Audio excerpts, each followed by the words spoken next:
Koh Chang, or Elephant Island, is the third largest island in Thailand behind Phuket and Koh Samui, and it's a great destination to relax, recharge your batteries and get away from the hustle and bustle of Bangkok. Having said this, don't expect to escape the tourists altogether.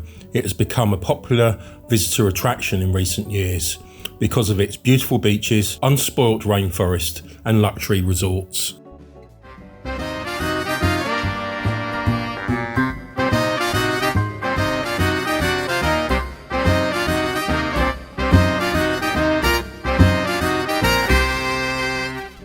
Not far from the Cambodian border, situated in the Gulf of Thailand, Koh Chang has three main seasons. The cooler season runs from November to the end of February. This is where the island is at its busiest, with guaranteed daily sunshine, stunning blue skies and calm seas. If you don't mind crowds, this is the ideal time to visit.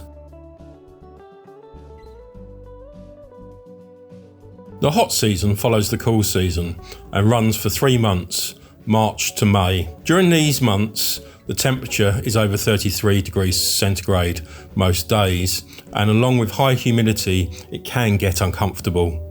The tourist areas on the islands can still be busy at this time. The third and final period is the rainy season, which starts from around the end of May and lasts through to October. During this time, tourism drops off and accommodation prices are a lot lower. However, the weather is more unpredictable, but this can be a good time still to visit Koh Chang. Coming from Bangkok, there are numerous transport options. There isn't one which is the best, as it depends on your own budget and preferred style of travel. The quickest, but also most expensive option is to fly Bangkok Airways to Trat, then take a taxi to the ferry port. For people who prefer to see some local life on the way, taking a bus from Accommodation bus station in Bangkok to one of the mainland piers is the cheapest means of getting to the island. A one-way ticket on an air-conditioned bus is around 260 baht. I personally arranged a private taxi transfer from central Bangkok to the mainland ferry port.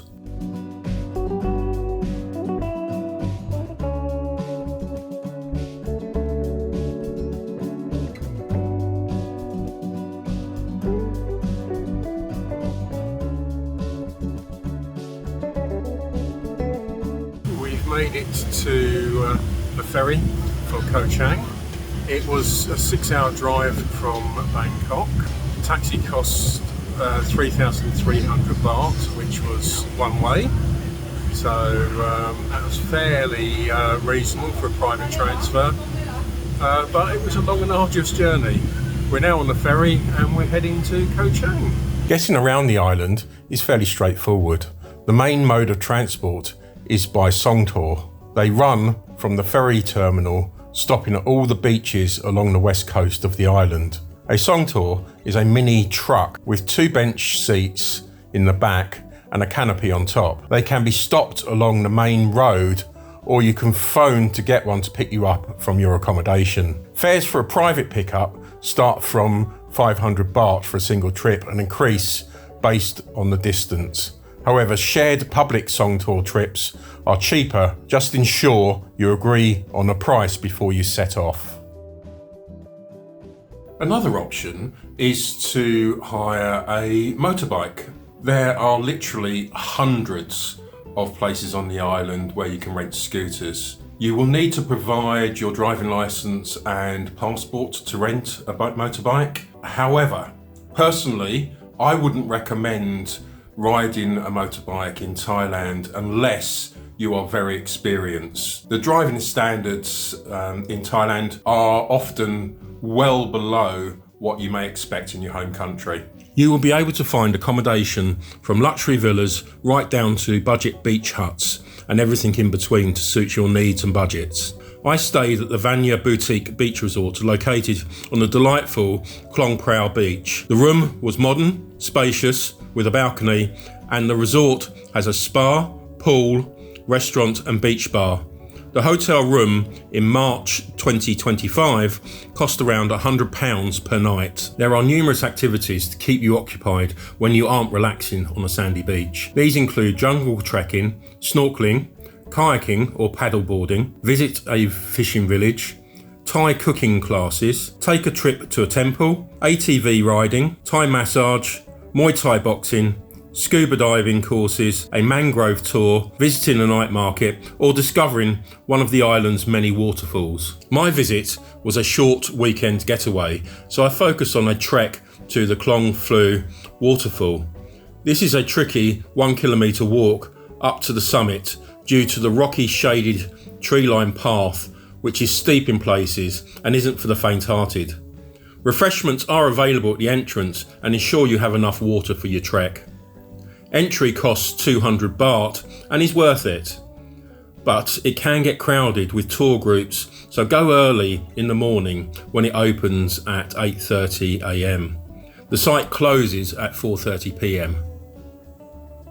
Watching the sunset from a beautiful beach or one of the island's many viewpoints is a must, and the scene can be breathtaking. The west coast is renowned for its spectacular sunsets, painting the sky in hues of orange, pink and purple as the sun dips below the horizon. This magical time of day creates a perfect backdrop. Beachfront restaurants offer intimate dining settings right on the sand, with tables set under open skies and the gentle sound of the waves.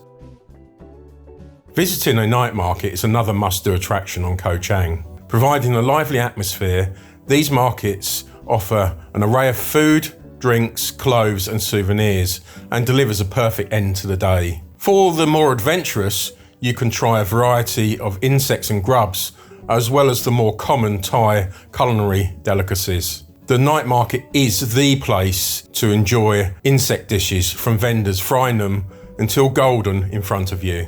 They are delicious, but not to everybody's taste. You'll be able to find something to suit your own taste here. The Koh Chang night market can be crowded, but it's definitely worth visiting.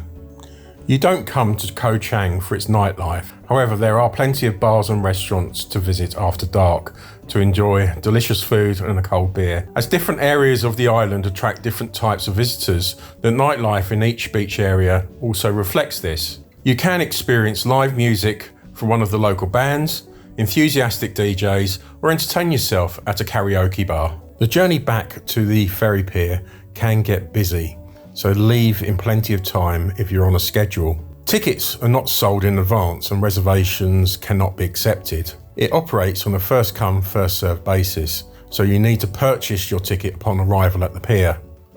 Crossing time to and from the mainland takes about 45 minutes. Overall, Koh Chang is too far away from Bangkok for a convenient weekend getaway. However, it is definitely worth visiting, particularly if you're exploring Koh Chang and the other islands in the southeast of Thailand.